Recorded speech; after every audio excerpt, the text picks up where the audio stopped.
Mendeley periodic table हम लोग पढ़ चुके हैं। मेंडली पीरियोडिक टेबल में हमने देखा था कि किस तरह से उन्होंने 63 एलिमेंट को कंसीडर किया था और उसको क्लासिफाई कर दिया था अलग अलग पीरियड्स एंड ग्रुप में।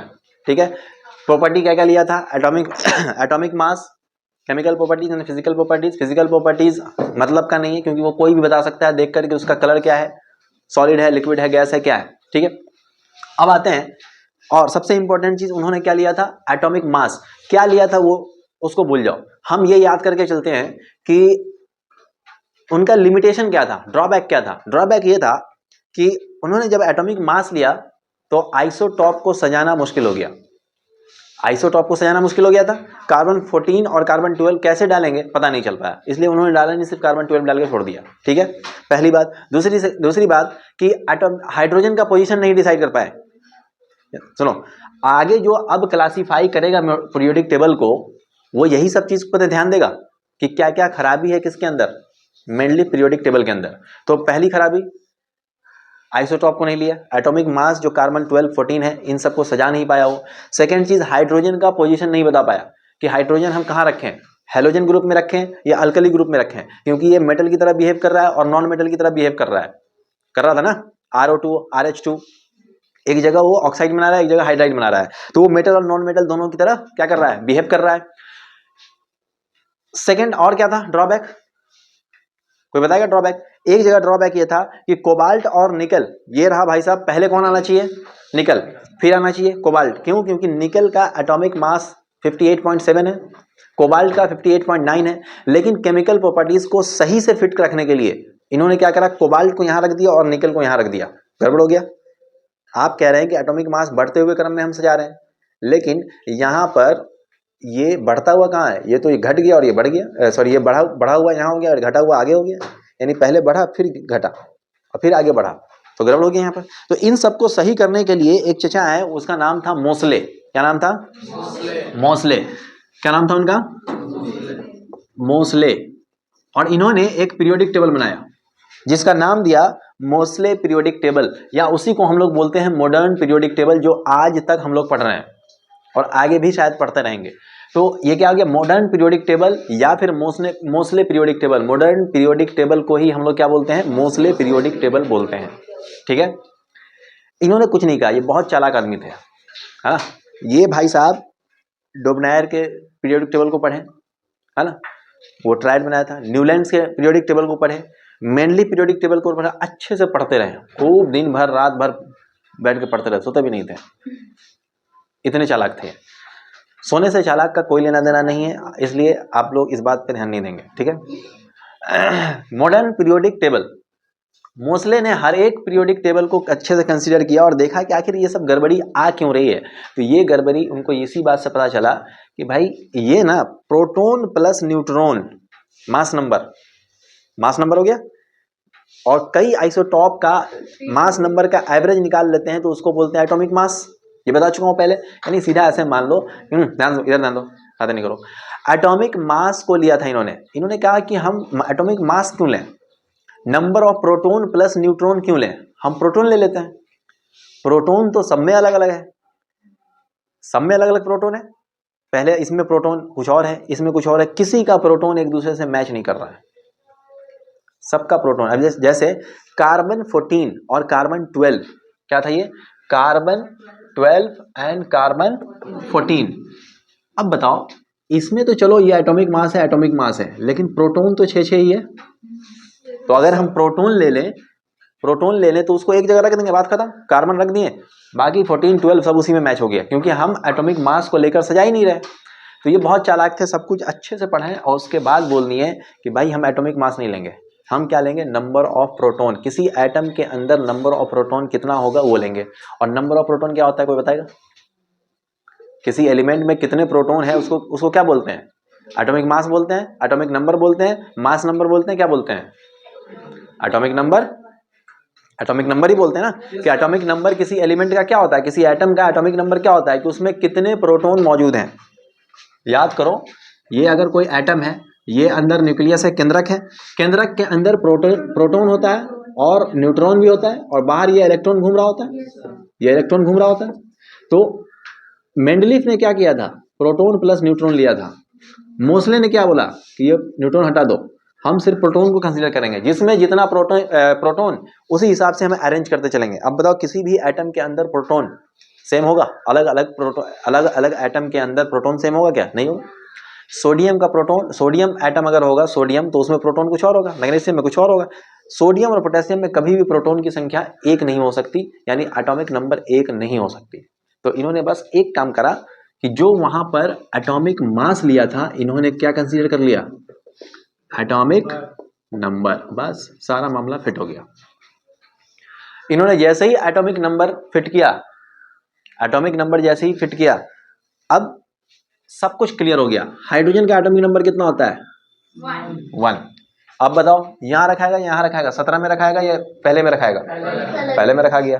तो पोजीशन ऑफ जो मेंडलीफ में यह था कि भाई हाइड्रोजन का पोजीशन हमें नहीं पता, मोस्ले ने एटॉमिक नंबर, एटॉमिक मास को खारिज किया और बोला कि हम एटॉमिक नंबर लेंगे। मोस्ले के ऐसे लेते ही मेंडलीफ पीरियोडिक टेबल का जो पहला खराबी था कि हाइड्रोजन को हम कहाँ रखें, ये पहले वाले में भी शो करता है और 17 वाले में भी शो करता है, दोनों की प्रॉपर्टी। यहाँ हाइड्राइड बना रहा है, यहाँ पहले में ऑक्साइड बना रहा है, तो कहाँ रखें इसको? इसको यहाँ रखें, इसको यहाँ रखें? मोस्ले ने कहा इसको पहले में रखो क्योंकि इसके अंदर प्रोटॉन एक है, रख दिया वहां पर। ठीक है। सेकेंड चीज बात है, जो निकल एंड कोबाल्ट, निकल एंड कोबाल्ट, कोबाल्ट यहां पर था, निकल यहां पर था, कहां? मेंडलीफ के केस में, मेंडलीफ पीरियोडिक टेबल में, मेंडलीफ पीरियोडिक टेबल में कहां था? कोबाल्ट पहले था, निकल बाद में था, जबकि इसका कितना था? 58.9 और 58.7, जबकि इसको पहले होना चाहिए, इसको बाद में होना चाहिए। मोस्ले ने जैसे ही एटॉमिक नंबर को कंसीडर किया, पता चला निकल का प्रोटॉन इससे पहले आता है। बताओ निकल यहां आ जाएगा, कोबाल्ट यहां आ जाएगा, ये किस में आ गया?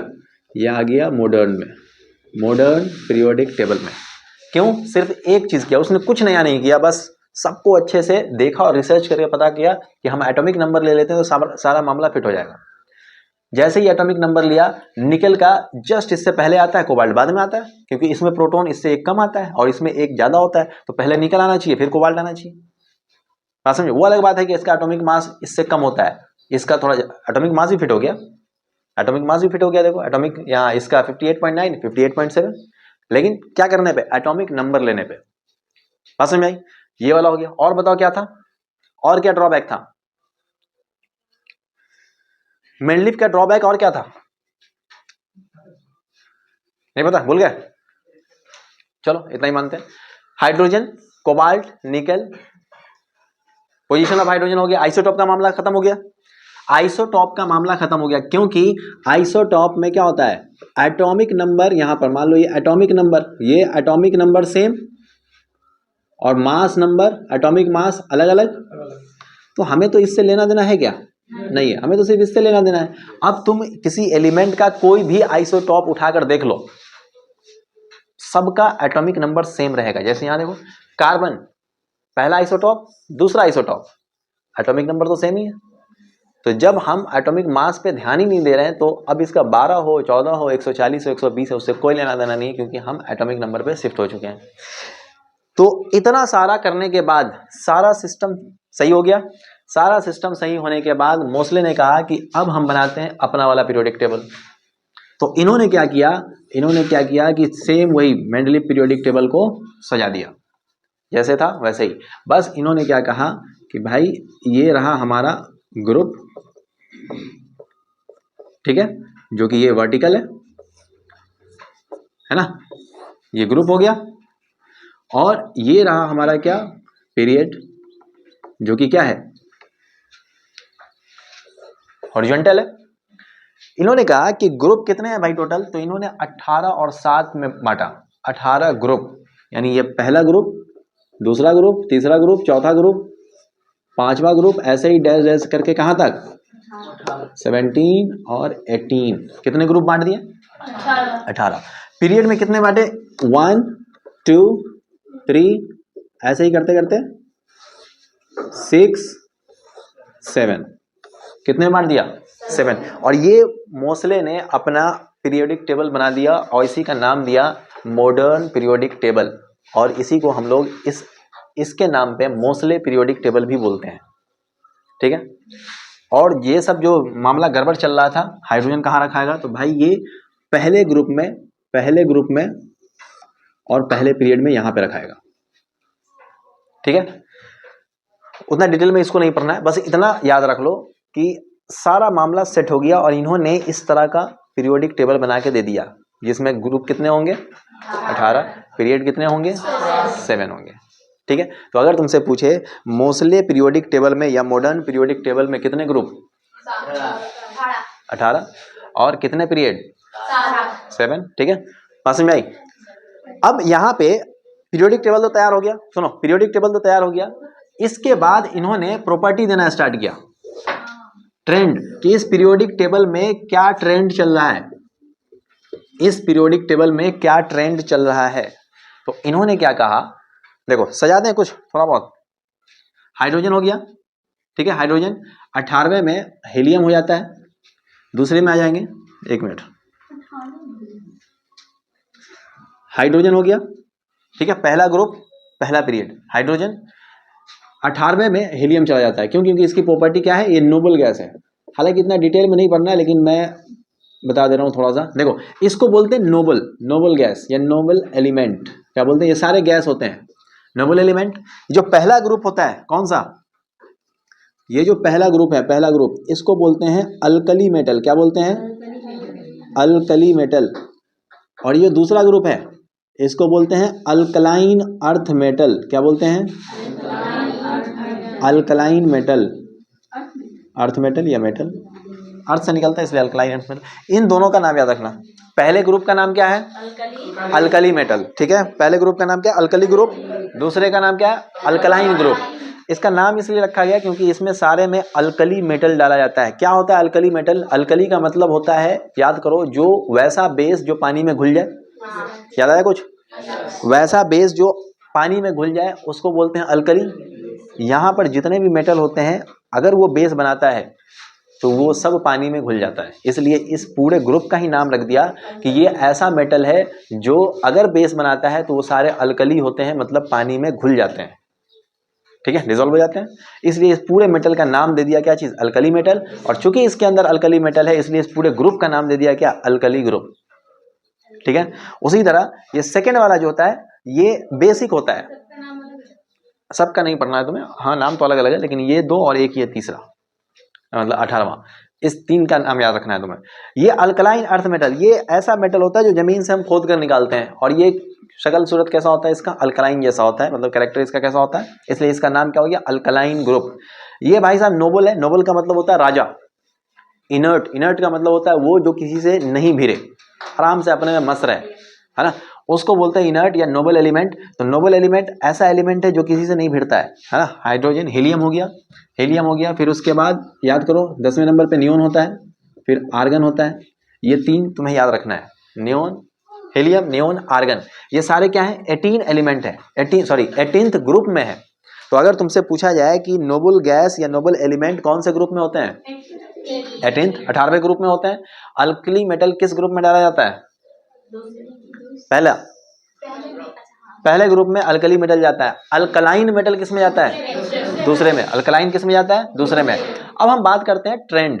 ट्रेंड का मतलब ये हो गया कि इस ग्रुप के अंदर आखिर, जैसे तुम लोग बोलते हैं ना कि आजकल कौन सा ट्रेंड चल रहा है, कपड़ा का ट्रेंड कौन सा है, हेयर स्टाइल का ट्रेंड कौन सा है ना, फुदकने का ट्रेंड कैसा है। मान लो कि ये दोनों बैंग है, तो अब ये दोनों बैंग जो है ये किस स्टाइल है, मान लो पहले 2 टांग पे फुदकते थे, सपोज करो, कितने टांग है दोनों के पास, 3-4 होंगे। बैंक के पास कितने टांग होते हैं, 4 होते हैं। सपोज करो पहले ये 4 टांगों में फुदकते थे, अब हाँ मिस हगोरी यहाँ देखो, मान लो 4 टांगों पे पहले फुदकते थे, अब क्या है, अब इनको नया ट्रेंड चला है कि नहीं कुछ स्टाइल में चलते हैं, 3 टांग पे फुदकते हैं। तो ये नया ट्रेंड चल गया कि नहीं। पहले बाल सपोज करो कि ये ऐसे करके रखता था ये बैंक सब, लेकिन अब जो है ये सोच रहा है कि नहीं बीच में गजनी कट मारे। तो ये क्या है, ये एक ट्रेंड है, ये क्या है, एक ट्रेंड है। तो उसी तरह से इसके अंदर सुनो, ध्यान सुनो, उसके अंदर भी, इसके अंदर भी एक ट्रेंड है। ट्रेंड क्या है भाई, इसके अंदर जब डाले हो तो ये इसके अंदर मेटल होगा, नॉन मेटल होगा, मेटलॉइड होगा, यही होगा, इसके अलावा तो कुछ होगा नहीं। मेटल होगा, धातु होगा, और धातु होगा, और एक मिश्र धातु, सॉरी उपधातु। क्या होगा, उपधातु, उपधातु बोलते हैं ना हिंदी में मेटलॉइड को, देख लेना एक बार। मेटल होगा, नॉन मेटल होगा और मेटेलॉइड होगा। यही 3 टाइप के होते हैं। कोई भी एलिमेंट यही जानो, तुम्हारा भी नाम ले ले खस्सी हैं, ध्यान दो, ध्यान देखो, मेटल, नॉन मेटल, मेटेलॉइड, इस एलिमेंट, इस पीरियोडिक टेबल के अंदर यही एलिमेंट है। तो हम ये देखते हैं कि किस साइड इस पीरियोडिक टेबल में किस साइड मेटल होगा, किस साइड नॉन मेटल होगा और किधर मेटेलॉइड होगा। तो अगर तुम ध्यान से देखोगे वो कैसे होता है, मैं अभी बताता हूं। ये वाला जो एरिया होगा ना, ध्यान सुनो, ये वाला जो एरिया होगा, ये वाला एरिया मेटल का होगा। किसका होगा? मेटल का। ये वाला एरिया बीच में, ये थोड़ा सा ऐसे वाला एरिया होगा, ये होगा, हंसो नहीं बिना वजह का, जब तक वही वजह नहीं हो तब तक नहीं हंसो। इसको बोलते हैं नॉन मेटल। क्या बोलते हैं उसे? Non metal. Sorry, non metal बोल रहा हूँ, तुम लोग डिस्टर्ब नहीं करो, दिमाग इधर से भेज दिए तुम लोग। मेटेलॉइड, क्या बोलते हैं इसे? मेटेलॉइड। ये वाला जो एरिया है यहाँ, ये इसको बोलते हैं नॉन मेटल। इस वाले एरिया में क्या होगा? नॉन मेटल होगा। और ये भाई साहब तो नोबल गैस है ही। ये ऐसा क्यों हो रहा है ना? ये ऐसा, ये पूरा नीचे यहाँ तक, ये हाँ, ये इधर वाला जितना, ये वाला एरिया, इस ये वाला एरिया मेटल है। ये वाला बीच में यहाँ से यहाँ तक कुछ, कितने याद करो, कितने? 8 बताया था ना, 8 मेटेलॉइड होते हैं और ये वाला नॉन मेटल है। अब हम इस ट्रेंड को पता कैसे करेंगे? तो ट्रेंड कुछ ऐसा है कि भाई हम जैसे जैसे, देखो ध्यान सुनना, क्वेश्चन यहीं से आएगा। अगर हम इस पीरियोडिक टेबल का लेफ्ट ये हो गया, राइट ये हो गया, ये बायां, ये दायां। पीरियोडिक टेबल का टॉप, बिलो, बॉटम, ऊपरी हिस्सा, निचला हिस्सा। अब देखो, जब हम लेफ्ट में थे तो मेटल था, मेटालिक कैरेक्टर था कि नहीं, धातु का कैरेक्टर था कि नहीं। जब हम लेफ्ट से राइट की तरफ जा रहे हैं, देखो मेटल का कैरेक्टर खत्म होकर सालिम बनता जा रहा है, मेटालिक कैरेक्टर में जा रहा है। मेटालिक और नॉन मेटालिक दोनों कैरेक्टर में जा रहा है। और जैसे जैसे आगे बढ़ते जा रहे हैं, मेटल का कैरेक्टर बिल्कुल खत्म होता जा रहा है। और मेटल का कैरेक्टर बिल्कुल खत्म होते होते होते होते नॉन मेटल तैयार हो गया। तो अगर तुमसे कोई पूछे कि पीरियोडिक टेबल में अगर हम लेफ्ट से राइट की तरफ जाते हैं, ध्यान सुनना, अगर हम पीरियोडिक टेबल में लेफ्ट से बाएं से दाएं की तरफ जाते हैं तो मेटालिक कैरेक्टर बढ़ता है कि घटता है? मेटालिक कैरेक्टर घटता है, क्योंकि देखो सबसे ज्यादा मेटल कहाँ पे है? यहाँ पे है। आगे जैसे जैसे बढ़ रहे हैं, मेटल का कैरेक्टर प्रॉपर्टी खत्म होता जा रहा है और वो नॉन मेटल में कन्वर्ट होता चला जा रहा है। इसी क्वेश्चन को दूसरे तरीके से पूछा जा सकता है कि अगर हम पीरियोडिक टेबल में लेफ्ट से राइट जाते हैं, बाएं से दाएं जाते हैं, तो मेटालिक, नॉन मेटालिक कैरेक्टर बढ़ता है कि घटता है? बढ़ेगा, क्योंकि नॉन मेटालिक कैरेक्टर यहाँ पे मैक्सिमम हो गया है और यहाँ पे है ही नहीं। तो मान लो यहाँ पे नहीं है, 0 है, और यहाँ पे मैक्सिमम मान लो 10, मान लो यहाँ पे 10 हो चुका है, यहाँ पे 0 है, तो 0 से 10 की तरफ चला गया है, तो बढ़ा कि घटा? बढ़ा। मेटल के बारे में देखो, यहाँ पे मेटल मैक्सिमम है, तो एक नंबर मान लेते हैं कि 10। यहाँ पे मेटल इस वाले रीजन में, इस वाले लेफ्ट वाले रीजन में क्या है कि मेटल 10 है और यहाँ पे मेटल बताओ कितना है? 0। तो 10 से 0 की तरफ बढ़ गया, तो घटा या बढ़ा? घटा। बात समझ में आई? तो लेफ्ट से राइट अगर जाएंगे तो मेटालिक कैरेक्टर बढ़ता जाएगा, सॉरी घटता जाएगा, और नॉन मेटालिक कैरेक्टर बढ़ता जाएगा, क्योंकि यहाँ पे 10 हो गया, यहाँ पे है ही नहीं। ये बात समझ में आ गई? ये आ गया हमारा किसका? Metallic character. ट्रेंड में पहला क्या है? मेटालिक कैरेक्टर, धात्विक प्रॉपर्टी, मेटालिक कैरेक्टर, ठीक है। तो उसके अंदर कितना मेटल वाली प्रॉपर्टी है, बोलते हैं कि मेटल ये बढ़िया मेटल है, मेटेलॉइड ये हल्का फुल्का मेटल है, क्योंकि इसके अंदर मेटल का कैरेक्टर खत्म हो चुका है न के बराबर, और यहाँ पे तो बिल्कुल ही खत्म हो गया। उसी तरह सेकेंड वाला नॉन मेटालिक कैरेक्टर बोल सकते हैं, नॉन मेटालिक कैरेक्टर भी बोल सकते हैं। कैसे? देखो, अब थोड़ा सा ऊपर की तरफ, ऊपर से नीचे की तरफ आते हैं, ध्यान सुनो। जैसे जैसे हम नीचे की तरफ जाएंगे, इस केस में यहाँ ये तो लेफ्ट टू राइट हो गया, टॉप टू बॉटम देखते हैं। अगर हम टॉप से बॉटम की तरफ जा रहे हैं, ऊपर से नीचे की तरफ जा रहे हैं, तो यहाँ पर जो मेटल है वो और यहाँ पर जो मेटल है, दोनों में फर्क आएगा। ये आएगा, ये तो मेटल है ही, इस तरफ अगर हम जाएंगे तो ये बेस्ट मेटल, ऐसा कुछ नाम नहीं है, ठीक है। मैं बस तुम्हें पढ़ाने के लिए समझा रहा हूँ कि तुम्हें आसानी से याद हो जाए। ऐसा कोई बेस्ट मेटल या अच्छा मेटल, बुरा मेटल, 10 मेटल, 1 मेटल, ऐसा कुछ नहीं है, ठीक है। बस तुम्हें याद हो जाए इसलिए मैं बता रहा हूँ कि ये मेटल है, यहाँ पर भी मेटल है, लेकिन इन दोनों में सबसे अच्छा मेटल कौन? नीचे वाला। तो मैं ऐसे बोल सकता हूँ कि टॉप से बॉटम की तरफ जब हम जा रहे हैं तो यहाँ पे मेटल का कैरेक्टर 5 है, यहाँ पे 6 हो गया, यहाँ पे 7 हो गया, यहाँ पे 8, 9, 10 हो गया। तो मेटालिक कैरेक्टर बढ़ रहा है कि घट रहा है? यानी टॉप से बॉटम की तरफ हम जाते हैं तो क्या होता है? मेटालिक कैरेक्टर बढ़ता है। अच्छा, मैं अगर पूछ लूं इसी केस में, टॉप से बॉटम की तरफ पूछ लूं, क्या पूछ ही लिया, मेटालिक कैरेक्टर बढ़ेगा या घटेगा? घटेगा। इस केस में आ जाओ। इस केस में देखो, ये नॉन मेटल है, नॉन मेटल में यहां पे नॉन मेटल है और यहां पर भी नॉन मेटल है। जब हम नीचे की तरफ जाएंगे ऐसे करके तो यहां पे नॉन मेटल, यहां पे क्या होगा? Non metal. लेकिन ये भाई साहब लेस नॉन मेटल मान लो, बेस्ट नहीं, लेस नॉन मेटालिक होता है। क्या होता है? Less non metallic. मतलब ऊपर में कैरेक्टर नॉन मेटल का बढ़िया वाला होता है, नीचे में नॉन मेटल का कैरेक्टर थोड़ा सा घट जाता है। क्यों घट जाता है ये बाद में देखेंगे, कॉन्सेप्चुअल चीज है। फिलहाल मैं उसी चीज को नॉर्मल लैंग्वेज में समझा देता हूँ, है ना। नॉर्मल लैंग्वेज में समझा देता हूँ कि यहाँ पे नॉन मेटल का कैरेक्टर मान लो 10 है और यहाँ पे ऐसे नीचे गए 9 हो गया, 8 हो गया, 7 हो गया, 6 हो गया, 5 हो गया, 4 हो गया। नॉन मेटालिक कैरेक्टर बढ़ रहा है या घट रहा है? घट रहा है। यहाँ पे बढ़िया नॉन मेटल, उससे नीचे गए हल्का बेकार नॉन मेटल, सबसे नीचे लेस नॉन मेटल। जितना कम नॉन मेटल होगा वो उतना मेटल की तरफ होगा कि नहीं होगा? देखो यहाँ पे नॉन मेटल तो प्योर नॉन मेटल टाइप का है, ये जैसे ही नीचे गए बढ़ते जा रहे हैं, नॉन मेटालिक कैरेक्टर खत्म होता जा रहा है और मेटालिक कैरेक्टर बढ़ता जा रहा है। यहाँ देखो मेटालिक कैरेक्टर बढ़ता है ना नीचे की तरफ, तो मेटालिक कैरेक्टर यहाँ भी बढ़ेगा। लेकिन वो अलग बात है कि यहाँ पे मेटालिक कैरेक्टर हमें दिखेगा नहीं, क्योंकि पहले बहुत बढ़िया अच्छा नॉन मेटल, फिर नीचे की तरफ जा रहे हैं नॉन मेटल हल्का हल्का हल्का, बिल्कुल ना के बराबर हल्का टाइप का हो जाता है, जो कि मेटल की तरह दिखना स्टार्ट हो जाता है। तो ये बात समझ में आई? लेफ्ट टू राइट जाएंगे तो मेटल से नॉन मेटल गए, मतलब मेटल का कैरेक्टर घटेगा और नॉन मेटल का कैरेक्टर बढ़ेगा। टॉप टू बॉटम जाएंगे तो मेटल का कैरेक्टर बढ़ता जा रहा है, टॉप टू बॉटम जाएंगे नॉन मेटल का कैरेक्टर घटता जा रहा है। ये बात समझ में आई कि नहीं? मेटालिक कैरेक्टर और नॉन मेटालिक। अब बात करते हैं तीसरे ट्रेंड की, उसका नाम है साइज। क्या नाम है? साइज। साइज की बात करोगे अगर तुम तो देखो यहां पर साइज जो है वो, और यहां पर जो साइज है यहां पे स्मॉल साइज मिलेगा। लेफ्ट साइड में अगर मैं लेफ्ट की बात करूं तो यहां पर स्मॉल साइज, यहां पे लिख दूं स्मॉल साइज, सॉरी उल्टा बोल दिया, लार्ज साइज, बड़ा साइज। यहां पर क्या है?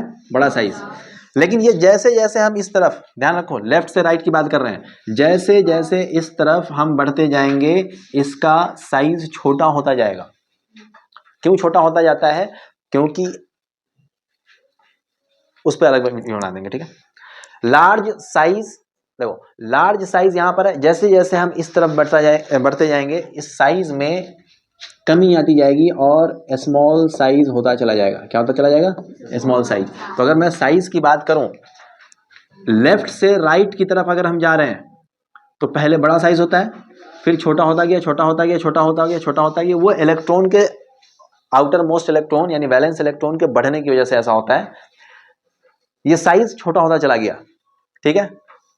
किसी भी एलिमेंट का यानी मेटल या नॉन मेटल हो, जब जैसे जैसे लेफ्ट टू राइट अगर हम जाएंगे तो इसका साइज क्या होगा? छोटा होगा कि बड़ा होगा? छोटा होता जाएगा। लार्ज साइज स्मॉल में कन्वर्ट हो जाएगा। कब? लेफ्ट से राइट की तरफ जाएंगे तब। ये लेफ्ट से राइट की तरफ जाएंगे तब, ठीक है। लेकिन अगर टॉप से बॉटम की तरफ जाएंगे तो यहाँ देखो टॉप से बॉटम की तरफ जाएंगे। अब इसके बाद देखो इसके अंदर एक और सेल ऐड होता है। यहाँ देखो ये एक सेल है, दो सेल है, जैसे जैसे नीचे की तरफ जाएंगे हर पीरियड में एक सेल बढ़ता जा रहा है, तो इसका साइज और बढ़ता जाएगा। यहाँ लार्ज साइज है तो जैसे जैसे हम नीचे की तरफ जाएंगे, ये नीचे की तरफ ऐसे जाएंगे तो इसका साइज और क्या हो जाएगा? यानी लार्ज है तो ये वेरी लार्ज हो जाएगा। क्या हो जाएगा? Very large size. तो मैं अब तुमसे पूछ सकता हूं कि टॉप से बॉटम की तरफ अगर हम बढ़ेंगे तो बताओ एलिमेंट का साइज बढ़ेगा या घटेगा? बढ़ेगा। लेफ्ट टू राइट की तरफ अगर हम जाते हैं तो एलिमेंट का साइज बढ़ेगा या घटेगा? घटेगा। क्यों घटता है ये भी जान ही लो। देखो ये न्यूक्लियस, ये ऐसा मान लो कि इधर की तरफ जा रहे हैं, ये न्यूक्लियस है, इसके अंदर कुछ इलेक्ट्रॉन है। देखो हाँ, उल्टा कर दो, बॉटम से टॉप की तरफ जाएगा तो उल्टा कर दो, साइज छोटा हो जाएगा। ठीक है, देखो यहाँ पे इलेक्ट्रॉन है, जब हम इसमें ऐसे इस तरफ से आगे बढ़ते जाते हैं ना तो ये वाला वही रहता है, इसमें बस इलेक्ट्रॉन बढ़ता रहता है। क्या होता है?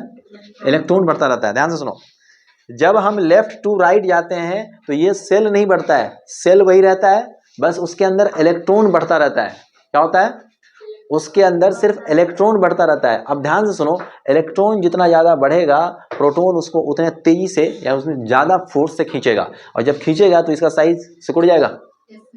देखो इस केस में लेफ्ट टू राइट जब हम जाते हैं तो इसमें ये सेल, आउटर मोस्ट सेल नहीं बढ़ता, यही रहता है, सिर्फ इलेक्ट्रॉन बढ़ता रहता है। इलेक्ट्रॉन जितना ज्यादा बढ़ेगा, न्यूक्लियस के अंदर जो प्रोटॉन बैठा हुआ है वो इसको तेजी से पावर से अंदर की तरफ खींचेगा। अब मान लो पहले ऐसा था, बाहर चार्ज दे दिए तुम इलेक्ट्रॉन, नेगेटिव चार्ज, अंदर प्रोटॉन बैठा हुआ है, प्रोटॉन इसको तेजी से खींचेगा तो हल्का सा छोटा हो गया। तो इसलिए ये यहां से जब इस तरफ जाता है तो ये छोटा होता चला जाता है। लेकिन इस केस में देखो, जब हम ये ऐसे जब जाते हैं तो जब हम ऐसे जाते हैं तो इसमें क्या होता है कि ये मान लो न्यूक्लियस, ये पहला सेल, फिर एक स्टेप नीचे जाएंगे तो एक सेल ऐड हो गया, फिर एक स्टेप जाएंगे तो एक नीचे आ गया, एक स्टेप और जाएंगे तो नीचे आ गया, एक स्टेप और जाएंगे तो नीचे आ गया, साइज बढ़ता जा रहा है। इलेक्ट्रॉन भी बढ़ता है इसमें, ऐसा नहीं कि इलेक्ट्रॉन नहीं बढ़ेगा, इलेक्ट्रॉन बढ़ेगा, लेकिन यहाँ पर इलेक्ट्रॉन का पावर, जो इलेक्ट्रॉन की जो खासियत होती है ना, इलेक्ट्रॉन, ये जो इलेक्ट्रॉन घूम रहा है इसके ऊपर, इस इलेक्ट्रॉन को ओवर रूल कर देता है कौन? इसका डिस्टेंस, जो बीच में यह न्यूक्लियस से यहाँ तक दूरी है, ये इस इलेक्ट्रॉन को नहीं खींच पाता है ज्यादा दूर होने की वजह से, इसलिए वो सिकुड़ता नहीं है ना, इसलिए वो सिकुड़ता नहीं, ये इसका साइज बढ़ता ही चला जाता है। ठीक है, तो नीचे टॉप टू बॉटम साइज क्यों बढ़ता है? क्योंकि हर एक स्टेप में, हर एक पीरियड में ये इस तरफ ऐसे ऐसे सेल का इंक्रीमेंट होता जाता है, सेल बढ़ता चला जाता है। राइट टू लेफ्ट में, सॉरी लेफ्ट टू राइट में साइज डिक्रीज करता है, साइज डिक्रीज करता है यानी छोटा हो जाता है, कारण कि सेल नहीं बढ़ता है, इलेक्ट्रॉन बढ़ता है, और इलेक्ट्रॉन बढ़ने की वजह से वो और ज्यादा पावर से खिंचाता है किस तरफ? न्यूक्लियस की तरफ, इसलिए उसका साइज क्या होता है? ऐसा होता है, ये धीरे धीरे सिकुड़ जाता है थोड़ा, इसलिए साइज कम हो गया। बात समझ में आई? तो ये इस वजह से साइज छोटा बड़ा होता रहता है इस केस में, किसमें? पीरियोडिक टेबल में। ये पूरा ट्रेंड है, बाकी एनसीईआरटी बुक तुम देखोगे तो वहाँ और अच्छे से क्लियर होगा, पहले इस चीज़ को पढ़ोगे फिर उसके बाद बुक रीड करोगे। ठीक है, नोट करो फिर। हाँ मिस्टर गदा।